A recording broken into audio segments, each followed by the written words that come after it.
2024 সালে জুলাই মাস থেকে শুরু করে 5ই আগস্ট পর্যন্ত বাংলাদেশের ছাত্র সমাজের নেতৃত্বে বৈষম্য বিরোধী আন্দোলনের সূচনা করে আওয়ামী স্বৈরাচার সরকারের আশ্রিত ছাত্রলীগ যুবলীগের আক্রমণে ঢাকা বিশ্ববিদ্যালয়ের ছাত্ররা যখন রক্তাক্ত হয়েছে, তাদের পাশে শিক্ষকরা দাঁড়িয়েছিলেন। সেখানে অসংখ্য ছাত্র জনতা নিহত হন, শাহাদত বরণ করেন। পরবর্তীকালে সকল শ্রেণী পেশার মানুষ ছাত্রদের সাথে একাত্মতা ঘোষণা করে স্বৈরাচারী হাসিনার নির্দেশিত পুলিশ বাহিনীর সাথে সংঘর্ষে লিপ্ত হয়, যুদ্ধে লিপ্ত হয়। প্রায় 1700-রও বেশি ছাত্র, যুবক, সাধারণ মানুষ, এমনকি শ্রমিক পর্যন্ত এই স্বৈরাচারের গুলিতে নিহত হয়ে শাহাদত বরণ করেছেন। আমার বক্তব্যের শুরুতেই তাদের অমর আত্মার প্রতি শ্রদ্ধা প্রদর্শন করে তাদের আত্মার মাগফিরাত কামনা করে মহান আল্লাহ তাআলার কাছে দোয়া করি, আল্লাহ তাআলা এই সমস্ত বীর শহীদ ভাইদেরকে জান্নাতুল ফেরদৌস দান করুন। সেই সাথে শ্রদ্ধার সাথে স্মরণ করি আমাদের প্রথম স্বাধীনতা 1971 সালের মুক্তিযুদ্ধে যারা জীবনদান করেছেন, শাহাদত বরণ করেছেন, তাদের আত্মার প্রতি শ্রদ্ধার সাথে স্মরণ করি বাংলাদেশের স্বাধীনতার ঘোষক শহীদ প্রেসিডেন্ট জিয়াউর রহমানকে। মহান আল্লাহ তাআলার কাছে দোয়া করি, প্রার্থনা করি আল্লাহ তাআলা আমাদের প্রিয় নেতা, যিনি বাংলাদেশের মানুষকে সত্যিকারের গণতন্ত্র উপহার দিয়েছিলেন, সংবাদপত্রের স্বাধীনতা নিশ্চিত করেছিলেন, বহুদলীয় রাজনীতি করার অধিকার উন্মুক্ত করেছিলেন, সেই প্রিয় নেতা শহীদ প্রেসিডেন্ট জিয়াউর রহমানকে আল্লাহ তাআলা জান্নাতুল ফেরদৌস দান করুন এবং তার প্রতিষ্ঠিত দল বাংলাদেশ জাতীয়তাবাদী দলকে ঐক্যবদ্ধ করে বাংলাদেশের মানুষের সকল প্রকার সমস্যা সমাধানের জন্য আমরা একত্রিত হয়ে একটা নতুন বাংলাদেশ গড়তে চাই, যে বাংলাদেশে আর কোন স্বৈরাচারের উত্থান হবে না, কোন স্বৈরাচারের জন্ম হবে না। শহীদ প্রেসিডেন্ট জিয়াউর রহমান যেমন বহুদলীয় গণতন্ত্র প্রতিষ্ঠা করেছিলেন, সকলকে রাজনীতি করার অধিকার দিয়েছিলেন। আপনারা জানেন শেখ মুজিবুর রহমান 1975 সালে বহুদলীয় গণতন্ত্র হত্যা করে একদলীয় বাকশাল ব্যবস্থা কায়েম করেছিলেন।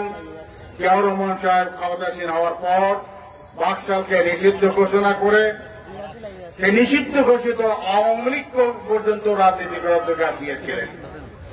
ধর্মভিত্তিক রাজনৈতিক দলগুলো নিষিদ্ধ ছিল, সেই জামাত ইসলামী সহ সকল ধর্মভিত্তিক রাজনৈতিক দলকে রাজনীতি করার অনুমতি দিয়েছিলেন, সুযোগ দিয়েছিলেন শহীদ প্রেসিডেন্ট জিয়াউর রহমান।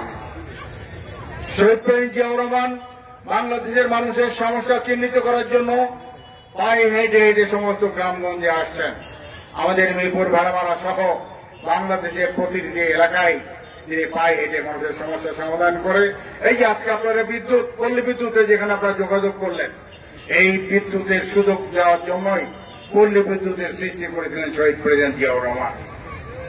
কৃষককে যারা আবাদ করে, পানির অভাবে আবাদ করতে পারে না, সেচ সুবিধা দেওয়ার জন্যই খাল খনন কর্মসূচি চালু করেছিলেন। বিনামূল্যে সেচের পাম্প তিনি জনগণের মাধ্যমে বিতরণ করেছিলেন। জিয়াউর রহমান জীবিত থাকাকালীন সেই সময় খাদ্যে স্বয়ংসম্পূর্ণ অর্জন করেছিল। এমনকি আমরা চিকন চাউল আমরা বিদেশে রপ্তানি করতাম। সে সময় আমাদের বাংলাদেশে চিনি কলগুলো যে চিনি উৎপাদন করত, সে চিনি বাংলাদেশ থেকে বিদেশে রপ্তানি হতো। আজকে দেখেন দুঃশাসন কোথায় নিয়ে গেছে, সমস্ত চিনি কল বন্ধ, বিদেশ থেকে চিনি আমদানি করা হয়। আর সরকারের সাথে যারা আবাদ করে তারা হাজার হাজার কোটি টাকা তারা মুনাফা করে, সিন্ডিকেট করে সকল নিত্য প্রয়োজনীয় জিনিস এত মূল্য বৃদ্ধি করেছে মানুষের ক্রয় ক্ষমতার বাইরে। আজকে যখন কাঁচা মরিচ 1000 টাকা কেজি কিনতে হয়, তখন আর কিছু বলার থাকে না। এই যে বৈষম্য, এই বৈষম্য যে সৃষ্টি করেছে বিগত সরকার, আর্থিকভাবে লাভবান হওয়ার জন্যই ব্যবসায়ীদের সাথে সিন্ডিকেট করে টাকা ভাগাভাগি করে সেই টাকা বিদেশে বাজার করার জন্য এই অবস্থার সৃষ্টি হয়েছে।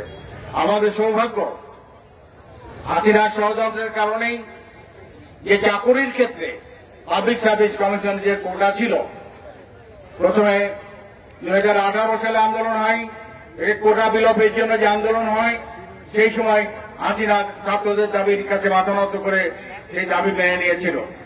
পরবর্তীকালে আমরা দেখলাম তারই নির্দেশে হাইকোর্টের মাধ্যমে সেই কোটা ব্যাপারে যেটা তুলে নেওয়া হয়েছিল সেটা আবার হাইকোর্ট বহাল রাখে।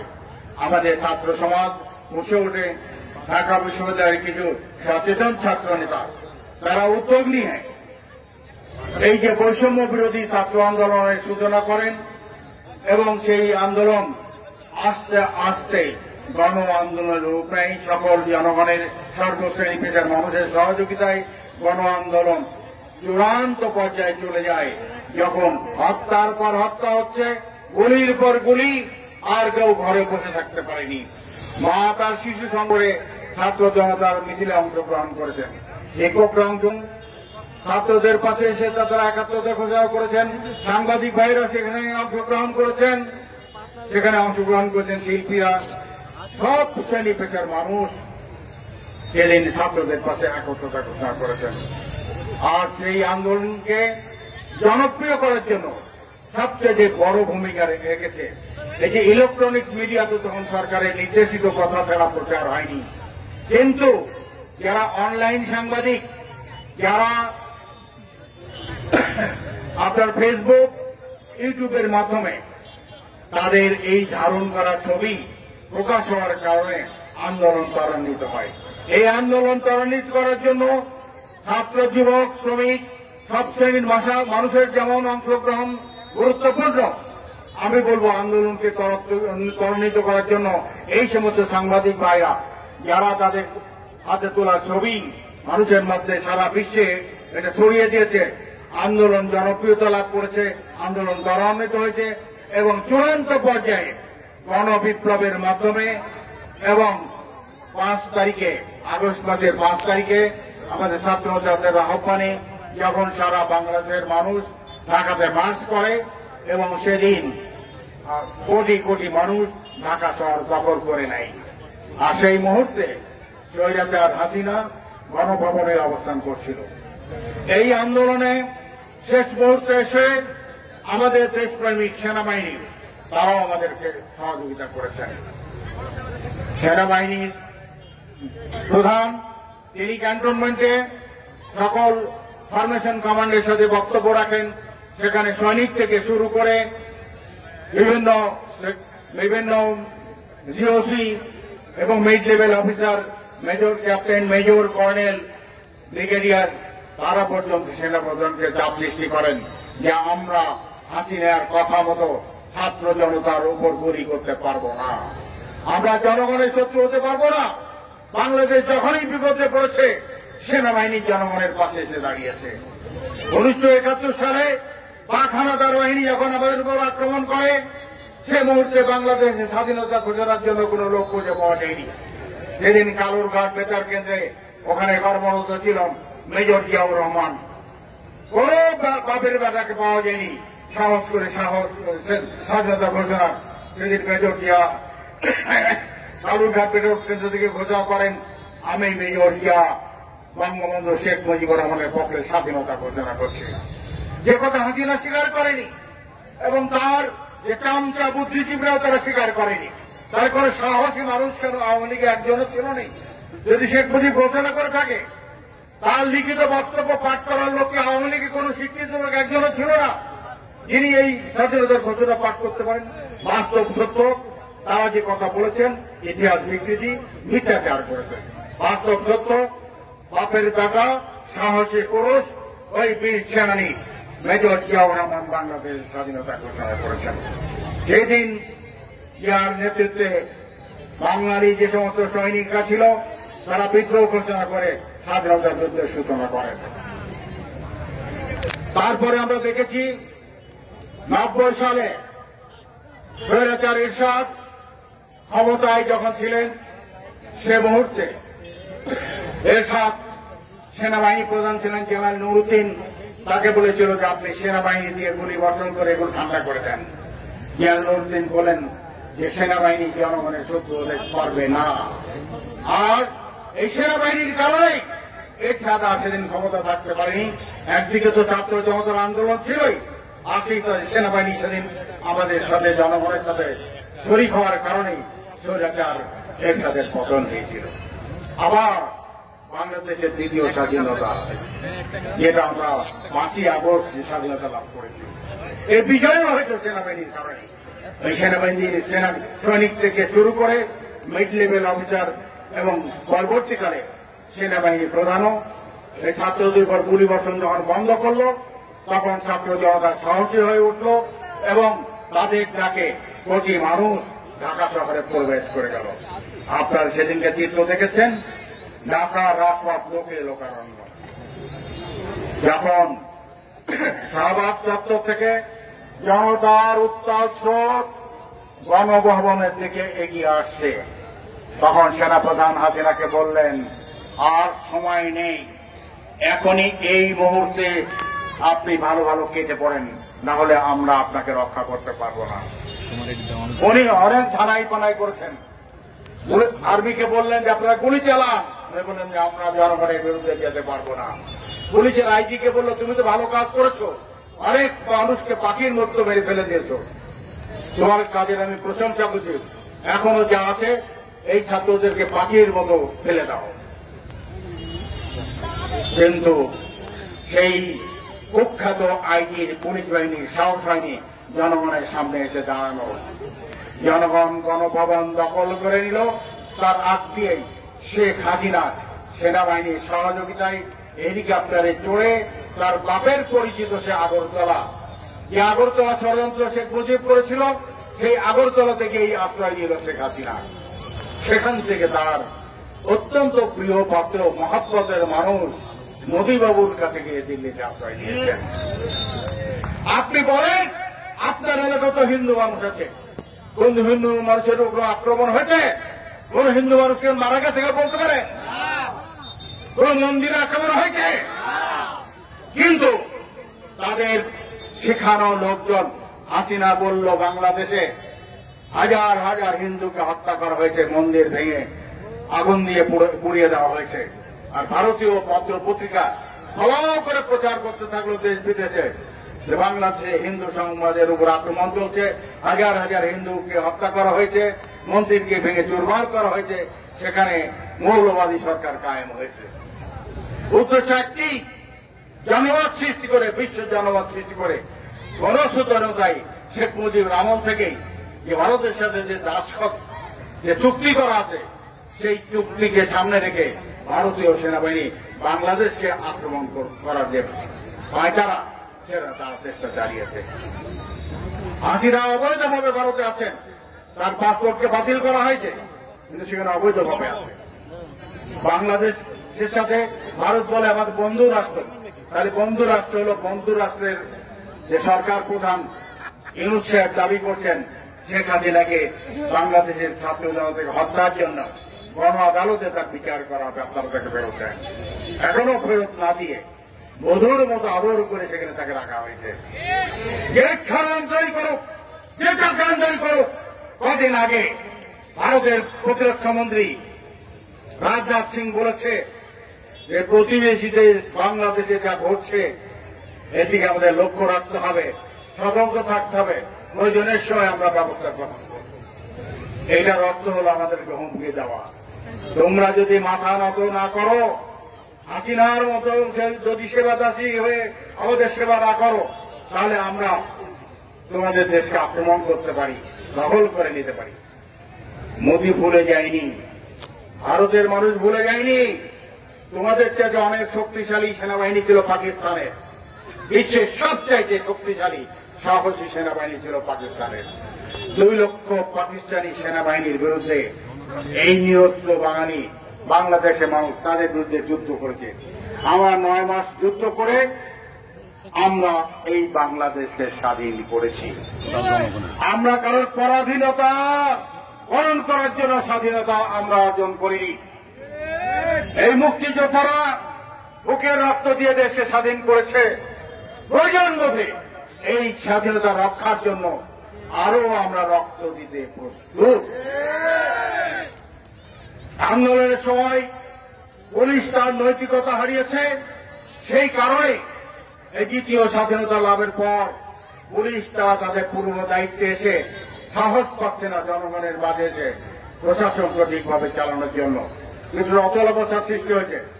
আমি বর্তমান সরকারের কাছে দাবি করব যে ছাত্র সমাজের নেতৃত্বে চাকরির জন্য কোটার জন্য আন্দোলন করা হয়েছে, আমি আপনাদের কাছে আহ্বান করব বাংলাদেশে এসআই সহ সাব ইন্সপেক্টর সহ অন্তত পক্ষে 20-30 হাজার লোককে ইমিডিয়েট চাকুরি দিয়ে শর্ট ট্রেনিং দিয়ে তাদেরকে দায়িত্ব দেওয়া হোক। আর বাংলাদেশের সামরিক শক্তি বৃদ্ধি করার জন্য কমপক্ষে 1 লক্ষ যুবককে সেনাবাহিনীতে যোগদান করে সেনাবাহিনীকে শক্তিশালী করা হোক। আমরা আমাদের 18 কোটি জনগণ, আমাদের জনসম্পদ আছে, মানুষের নৈতিক বল আছে, সাহস আছে। যে কোনো পরিবেশ পরিস্থিতি আমরা ইনশাল্লাহ সাহসিকতার সাথে মোকাবেলা করতে পারব। আজকে একটি কথা, এখানে আসার কথাই আমি শুনছিলাম, অনেক মানুষ আমাকে বলছিলেন যে ওই আমাদের পাম্প হাউস থেকে শুরু করে এই বহলবাড়িয়া বা তালবাড়িয়া এ পর্যন্ত নদী ভাঙনের সমস্ত জমি ভেঙে বিলীন হয়ে যাচ্ছে। আপনারা জানেন এই জন্য তো প্রধানত দায়ী শেখ হাসিনার আমলে দুর্নীতি করার জন্য যে পারমাণবিক বিদ্যুৎ কেন্দ্র করা হয়েছে। নদী আইন লঙ্ঘন করে, দেশের আইন লঙ্ঘন করে নদীর মধ্যে প্রায় 1/2 কিলোমিটারের বেশি তারা ওখানে স্ট্রাকচার নির্মাণ করেছে। ওখানে পানি এসে ফারাক্কার থেকে পানি ওখানে ধাক্কা লাগে, সেই ধাক্কার পানি এসে পড়ে আমাদের এপারে। আজকে তাই ভাঙন শুরু হচ্ছে। আর একটা ভাঙন বিগত সময় তারা তো এটাকে তাদের ব্যবসা হিসাবে লুটপাটের একটা পন্থা নিয়েছিল, ড্রেজারে করে বালি উত্তোলন। এই ড্রেজারে করে বালি উত্তোলন করার কারণে যে গভীরতা সৃষ্টি হয়েছে, সেখান থেকেই পানি ধাক্কা খেয়ে নদীর ধারে এসে আজকে এই ভাঙন সৃষ্টি হচ্ছে। যাই হোক, এই বিষয়টা নিয়ে আমি পানি উন্নয়ন বোর্ডের চিফ ইঞ্জিনিয়ার আবার বস্টেমপুরে আসছিলেন, তাকে আমি বলেছিলাম যে ইমিডিয়েট এই ভাঙনের হাত থেকে আপনাকে রক্ষার জন্য উদ্যোগ গ্রহণ করতে হবে। উনি বললেন যে আমাদের প্রথম পর্যায়ের একটা টেন্ডার হয়েছে, কিছু প্রোটেকশন ওয়ার্ক হবে, জিও ব্যাগ দিয়ে বাড়ি ভরাট করে দেওয়া হবে এবং তারপর ব্লক তৈরি করে যে প্রোটেকশন ওয়ার্ক সেটা করা হবে এবং এটা পর্যায়ক্রমে এই তালবাড়িয়া থেকে শুরু করে এটা রায়গা পর্যন্ত এই কাজটা করা হবে। আমি বিশ্বাস করি এত দ্রুত না হলেও হবে, তবে কিছু কাজের টেন্ডার হয়েছে, সেই কাজটা হয়তো খুব দ্রুতই কাজটা এখানে আসবে। কিন্তু আপনাদেরকে আমি অনুরোধ করব, যারা কাজ করতে আসবে, নদী ভাঙনের সময় যারা পুনর্বাসনে কাজ করে 99% কন্ট্রাক্টর চোর। এলাকার কিছু মাস্তানকে হাতে করে তারা ওখানে নিম্নমানের কাজ করে। আপনাদের এখানে যখন কাজ শুরু হবে আপনারা লক্ষ্য করে দেখবেন, জেনে নেবেন কতটুকু ঢালাই, কতটুকু পাথর যাওয়ার কথা, কি ধরনের বালি সেখানে দেওয়ার কথা, সেই মানের বালি দিচ্ছে কিনা, নাকি ফিলিং বালি দিয়ে সেগুলো করছে, সেদিকে আপনারা লক্ষ্য রাখবেন। সিমেন্ট কত ব্যাগ দেওয়ার কথা সেরূপ দিচ্ছে কিনা এটা লক্ষ্য রাখবেন এবং এই কাজগুলো যাতে যথাযথভাবে হয়, এখানে যেন অবশ্যই চাঁদাবাজি না হয় সেদিকে আপনারা লক্ষ্য রাখবেন। এমনিতেই আমাদের দুর্নাম হয়ে গেছে, শহীদ জিয়ার দল চাঁদাবাজ নয়। শহীদ জিয়ার শাহাদত বরণের পর তার ব্যাগ থেকে ছেঁড়া গেঞ্জি ছাড়া কিছু পাওয়া যায়নি। কত চেষ্টা করেছে শহীদ জিয়াকে দুর্নীতিবাজ বানানোর জন্য হাসিনা, কত চেষ্টা করেছে। হাসিনা শত চেষ্টা করেও শহীদ জিয়াকে দুর্নীতিবাজ বলতে পারেনি। সেই শহীদ জিয়ার দল বিএনপি এটা দুর্নীতিতে জড়িত হতে পারে না। তারেক জিয়া সম্পর্কে অনেক অপপ্রচার হয়েছে, কিন্তু এখনো পর্যন্ত শেখ হাসিনা সরকার প্রমাণ করতে পারেনি তারিখ আর কোন টাকা বাংলাদেশের কোন ব্যাংকে, বিদেশের কোন ব্যাংকে গচ্ছিত আছে, বা তার নামে ঢাকা শহরে কোনো বাড়ি আছে কিনা, লন্ডন শহরে বাড়ি আছে কিনা, আমেরিকায় বাড়ি আছে কিনা, এটা প্রমাণ করতে পারেনি। কিন্তু শেখ হাসিনার ছেলে জয় বাবুর নামে আমেরিকায় হাজার হাজার কোটি টাকার বাড়ি আছে, ব্যাংকে হাজার হাজার কোটি টাকার সম্পদ সেখানে আছে। এর আগে শেখ হাসিনা বিমানে করে, 2টা বিমান ভর্তি করে অর্থ সম্পদ লুট করে ডলার নিয়ে গিয়ে উনি গেছিলেন আমেরিকা যাওয়ার নাম করে সেই ইউরোপের ফিনল্যান্ডে গিয়ে আশ্রয় নিয়েছিলেন। সেই ফিনল্যান্ডে তার বোনের ছেলে, রেহানার ছেলে ওখানে থাকে, তার কাছে গিয়ে ওখানে সে ফিনল্যান্ডে গিয়ে টাকা জমা রাখে, পরবর্তীকালে সুইস ব্যাংকে টাকা জমা রাখে। তারা মালয়েশিয়াতে টাকা জমা করেছে, তারা ব্যাংককে টাকা জমা করেছে, তারা দুবাইতে টাকা জমা করেছে, সৌদি আরবে টাকা জমা করেছে, বিশ্বের বিভিন্ন দেশে তারা টাকা জমা করেছে। ইসলামী ব্যাংক লুট করে হাসিনা, রেহানা, জয় হাজার হাজার লক্ষ হাজার কোটি টাকা তারা পাচার করে বিদেশে পাচার করেছে। সেই ইসলামী ব্যাংকটা তারা একেবারে সম্পূর্ণভাবে ধ্বংসের মুখে এনে দাঁড় করিয়ে দিয়েছে। কোন ব্যাংক লুট করেছে? প্রত্যেকটা ব্যাংক লুট করছে। শেয়ার কেলেঙ্কারি করে দরবেশ বাবা কদিন আগে দাড়ি কেটে ধরা পড়েছে। সেই দরবেশ বাবা এই শেয়ার কেলেঙ্কারি করার কারণে অন্তত পক্ষে লক্ষাধিক হাজার কোটি টাকা তখন থেকে লুণ্ঠন করেছে। হাজার হাজার মানুষ নিঃস্ব হয়ে গেছে এবং অনেক মানুষ আত্মহত্যা পর্যন্ত করেছে। এমন সেক্টর ছিল না যেখানে তারা অরাজকতা লুণ্ঠন করেনি, এবং মানুষের বিচার নেওয়ার কোন জায়গা পর্যন্ত তারা আগে নেই। বিচার বিভাগকে পর্যন্ত তারা দলীয়করণ করেছিল। চাকরি ক্ষেত্রে বিশেষ থেকে শুরু করে একজনের পিয়নের চাকরিও ঘুষতে দিতে হয়েছে। আমি যদি ঘুষ দিতে চাইতাম তাও চাকরি পেতাম না। তার কারণ কেউ চাকরি, পিয়নের চাকরি পাইতে হলেও তার যে পুলিশ ভেরিফিকেশন করা হতো, সেখানে তারা যাচাই করতো সে আওয়ামী পরিবারের সন্তান কিনা, বা 14 দলের জাসদের বা অন্যান্য তাদের দলীয় লোক কিনা, তা নাহলে কারোর চাকরি কোনোদিন হয়নি। এই দলীয়করণের বিরুদ্ধে তো বৈষম্য বিরুদ্ধে আন্দোলন, এর বিরোধ সাধন করতে হবে। নাকি হ্যাঁ,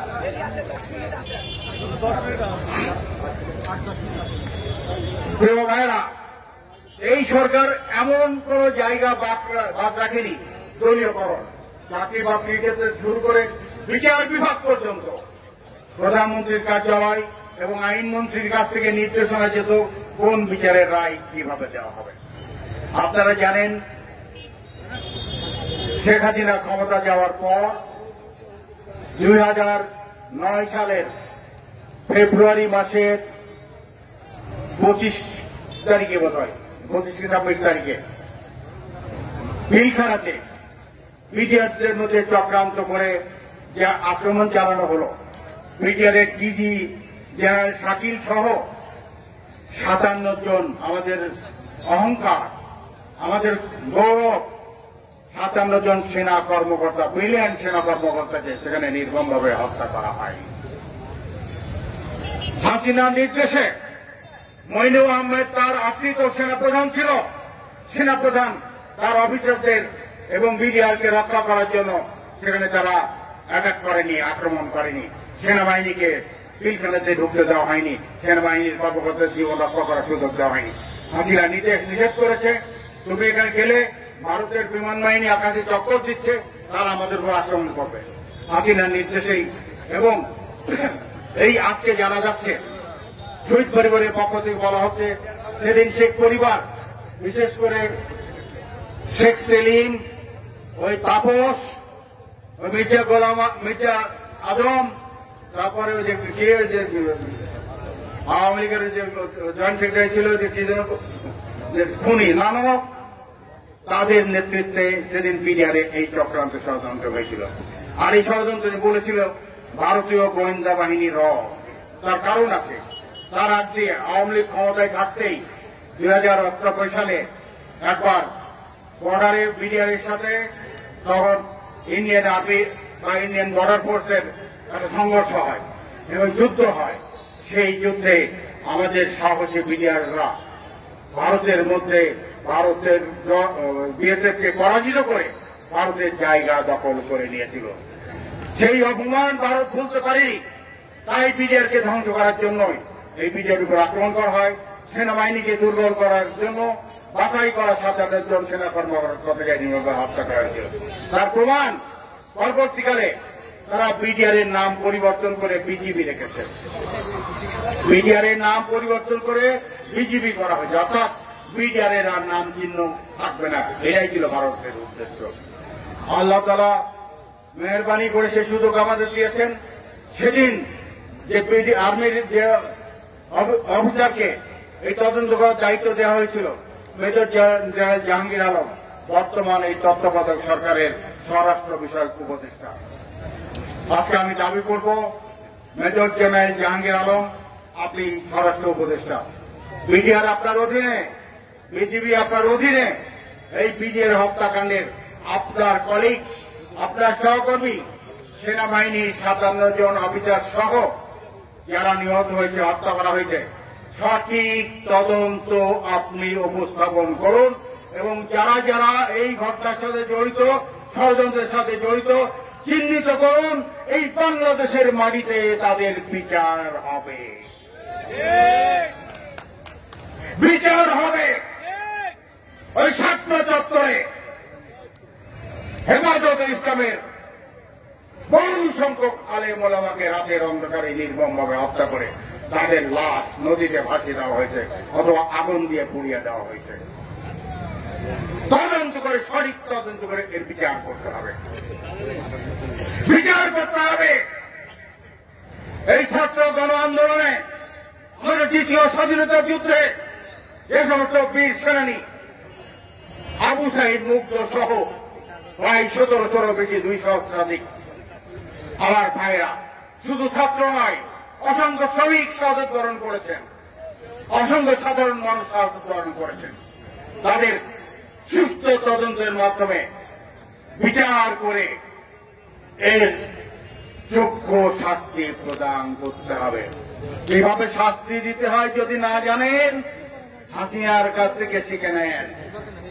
৭১-এর মুক্তিযুদ্ধে স্বাধীনতা বিরোধী বলে যাদেরকে আপনারা বিচার করেছেন, যেভাবে হাসিনা ওই স্বাধীনতা বিরোধীদের নামে যে বিচার করেছে, ঠিক একই কায়দায় আপনারা ট্রাইব্যুনাল গঠন করে, প্রসিকিউশন টিম গঠন করে, তদন্ত করে ওইভাবে বিচারের রায় যেভাবে হাসিনা সরকার দিয়েছে, আপনাদেরকেও একইভাবে রায় দিতে হবে। কথাটা কি সত্য না মিথ্যা? আর সুযোগ দেওয়া যাবে না। চোরের মার বড় বড় গলা, বড় বড় কথা, কি অবদান হাসিনা রেখেছে উন্নয়নের মানে বহু। আপনারা দেখেন, আওয়ামী লীগ ক্ষমতা আসার 15 বছর ধরে এই কুষ্টিয়া 12 মাইল রাস্তাটা 15 বছর ধরে কাজটা হচ্ছে, শত শত কোটি টাকা লুটপাট হয়ে গেছে। আজও পর্যন্ত 15 বছরে এই 6 মাইল রাস্তা আজও পর্যন্ত ঠিক করতে পারল না। যে সরকার 15 বছর একটা রাস্তা করতে পারে না, সেই সরকারের ক্ষমতায় থাকার অধিকার আছে? ছিল। আর আপনার সামনে নগণ্য বান্দা শহীদুল ইসলাম এমপি থাকাকালীন মিরপুর উপজেলার প্রতিটা ইউনিয়নের প্রতিটা গ্রামের যে রাস্তাগুলো দিয়ে আপনি চলাফেরা করেন, গাড়ি ঘোড়া চলে, প্রত্যেকটা রাস্তা শহীদুল ইসলামের হাত দিয়ে পাকা হয়েছে। ঠিক আছে, ঠিক। বড় বড় ইউনিয়নের প্রত্যেকটা রাস্তা হয়েছে, যেখানে বিদ্যুৎ ছিল সেখানে বিদ্যুৎ দিয়েছে শহীদুল ইসলাম। শিক্ষা প্রতিষ্ঠানের উন্নয়ন হয়েছে, স্কুল কলেজ মাদ্রাসার উন্নয়ন হয়েছে, মসজিদের উন্নয়ন হয়েছে, সামাজিক ক্ষেত্রে অনেক ক্ষেত্রে উন্নয়ন হয়েছে। শহীদুল ইসলাম যে উন্নয়ন করেছে, আপনারা কি 15.5 বছর তো ধারে কাছে যেতে পেরেছেন? তারা তো কিসের উন্নয়নের? মায়ের কাছে মাসির গল্প, উন্নয়ন আমাদের দেখাতে আছেন। উন্নয়ন আপনারা করেছেন। এই যে পারমাণবিক বিদ্যুৎ কেন্দ্র, এই পারমাণবিক বিদ্যুৎ কেন্দ্রে বিদেশে তৈরি করতে যে ব্যয় হয়, তার চাইতে 4 গুণ বেশি ব্যয় ধরে আপনারা করছেন। এই ঘুষের টাকা ভাগাভাগি হয়েছে রেহানার মেয়ে টিউলিপ সিদ্দিকী, শেখ হাসিনা আর জয় বাবা। এই 4 জন নামে আন্তর্জাতিক পত্রিকায় নিউজ হয়েছে। মালয়েশিয়ার ব্যাংকের মাধ্যমে তারা মোটা অঙ্কের টাকা তারা পাচার করেছে ঘুষ হিসাবে। যেখানেই বড় প্রজেক্ট, সেদিন তো দরবেশ বাবা গোয়েন্দা পুলিশের খেলায় বলছে হাসিনা রেহানা বলতো বড় বড় প্রজেক্ট নাও, বড় বড় প্রজেক্ট মানে বড় বড় কমিশন। এটাই বাস্তব। আচ্ছা, কাজেই আমি বক্তব্য দীর্ঘায়িত না করে বর্তমান সরকারের উপর দায়িত্ব পড়েছে সংস্কার, এমন সংস্কার হতে হবে যাতে বাংলাদেশের মানুষ দীর্ঘদিন ভোট দিতে পারেনি, 8 সালে ভোট দিতে পারেনি, 14 সালে ভোট দিতে পারেনি, 18 সালে ভোট দিতে পারেনি, 24 সালে ভোট দিতে পারেনি। এমন সংস্কার হতে হবে, এমন নির্বাচন কমিশন গঠন করতে হবে যে কমিশনের অধীনে নির্ভয়ে মানুষ ভোট দিতে পারবে। আর মানুষের পর অন্যায় অবিচার হবে না। সুপ্রিম কোর্ট থেকে শুরু করে নিম্ন আদালত ম্যাজিস্ট্রেট কোর্ট পর্যন্ত সেখানে যাতে মানুষ ন্যায় বিচার পায় এটা করতে হবে। সকলের জন্য শিক্ষা ব্যবস্থা করতে হবে, সকল ধর্মের মানুষের স্বাধীনতা দিতে হবে। আর আমার একটা জোর দাবি, সাধারণ মানুষের সহ্যের বাইরে চলে গেছে দ্রব্যমূল্য। এই দ্রব্যমূল্য সহনশীলতার মধ্যে আনতে হবে। আওয়ামী লীগ সরকার সিন্ডিকেটের মাধ্যমে সমস্ত প্রয়োজনীয় নিত্য প্রয়োজনীয় জিনিসের দাম যেভাবে বাড়িয়েছে, এই সিন্ডিকেটকে ভেঙে চুরমার করে দিয়ে দ্রব্যমূল্য এমন পর্যায়ে সহনশীল পর্যায়ে নিয়ে আসতে হবে যাতে মানুষ মোটা ভাত কাপড়ের ব্যবস্থা চায়। আমি বক্তব্য দীর্ঘায়িত না করে আগামী দিনে আপনাদের মাঝে আসবো, আপনাদের কথা শুনব এবং আপনাদের কথা মতো অতীতেও চলেছি, আগামী দিনেও আপনাদের কথা মতো দেওয়ার চেষ্টা করবো ইনশাল্লাহ।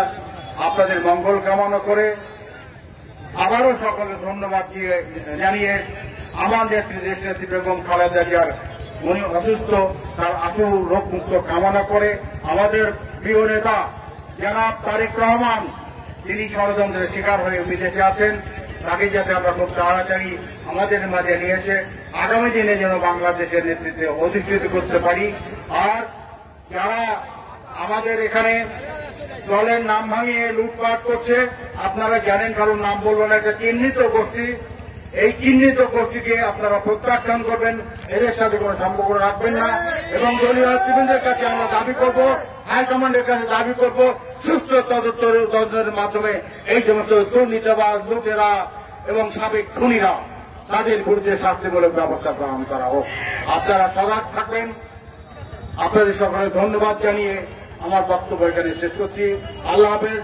বাংলাদেশ জিন্দাবাদ, বাংলাদেশ জাতীয়তাবাদী দল জিন্দাবাদ, শহীদ অমর হোক, বেগম খালেদা জিয়া জিন্দাবাদ, তারেক রহমান জিন্দাবাদ, বহলবাড়ি ইউনিয়ন মিরপুর উপজেলা বিএনপি জিন্দাবাদ, ভেড়ামারা উপজেলা বিএনপি জিন্দাবাদ। ধন্যবাদ। এখন আজকে সভাপতির বক্তব্যের মাধ্যমে সভা শেষ করার অনুরোধ জানাচ্ছি।